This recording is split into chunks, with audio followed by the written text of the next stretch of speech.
The White House shimmered with green on March 12, 2025, as it welcomed Irish Prime Minister Michael Martin for the annual St. Patrick's Day celebration. The day, typically filled with laughter, Irish dancing, and the symbolic presentation of a crystal bowl of shamrocks, took an unexpected turn. President Trump, known for his off-the-cuff remarks and penchant for controversy, used the celebratory occasion to level accusations against Ireland, casting a shadow over the festivities. The event, steeped in tradition and intended to highlight the strong bond between the United States and Ireland, became a stage for unexpected tension. As cameras flashed and dignitaries looked on, Trump's comments injected an element of uncertainty into the relationship between the two nations. With the eyes of the world upon him, President Trump opted to veer from the customary script of diplomacy and brotherly affection. He instead chose to publicly accuse Ireland of cheating the United States, alleging unfair trade practices, and suggesting that Ireland was taking advantage of its relationship with America. The accusations, delivered with Trump's characteristic bluntness, hung in the air, leaving those in attendance visibly uncomfortable. Trump, known for his protectionist stance on trade, pointed to Ireland's low corporate tax rates as a point of contention, suggesting that they unfairly lured American businesses away from U.S. soil.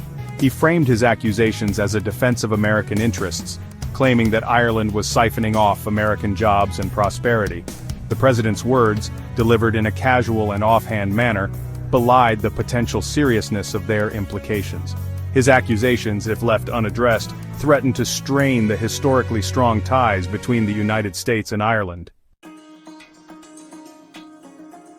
Prime Minister Michael Martin, caught off guard by President Trump's unexpected accusations, found himself in the unenviable position of having to respond to inflammatory remarks while simultaneously attempting to salvage the spirit of the occasion. Martin, a seasoned diplomat, maneuvered the situation with grace and restraint, choosing to emphasize the enduring strength of the U.S. Ireland relationship, rather than engaging in a public war of words. While acknowledging the complexities of international trade, Martin subtly refuted Trump's accusations, highlighting Ireland's role as a loyal ally and a significant contributor to the global economy.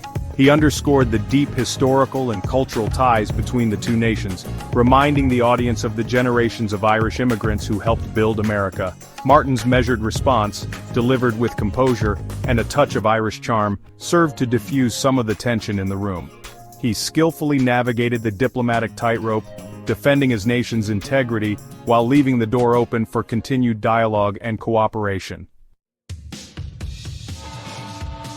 As the echoes of President Trump's accusations reverberated around the world, political analysts and diplomats alike were left to grapple with the potential fallout. Some viewed the president's comments as nothing more than typical Trumpian bluster, unlikely to have any lasting impact on U.S.-Ireland relations. Others, however, expressed concern that the damage had been done, potentially undermining decades of carefully cultivated goodwill. The incident served as a stark reminder of the unpredictable nature of the Trump presidency, and the challenges it posed to traditional diplomatic norms. It also highlighted the complex economic relationship between the United States and Ireland, a relationship likely to remain fraught with challenges in the years to come. Only time would tell whether President Trump's accusations would prove to be a mere blip in the long history of U.S.-Ireland relations, or a harbinger of a more turbulent chapter in the relationship between the two nations.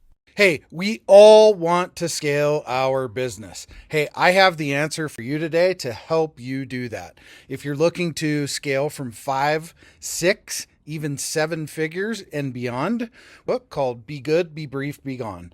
I'm going to give it to you for free. All you have to do is type in growfast.cash. I say again, growfast.cash, and you can download the book for absolutely free. I hope the book helps you this year. Take your business to the next level. Again, go grab the book, growfast.cash.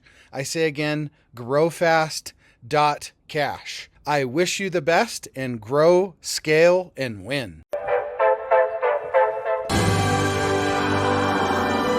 There it is. Magnum. Holy moly. Yeah, baby! That's what I've been waiting for! Dear God, it's beautiful.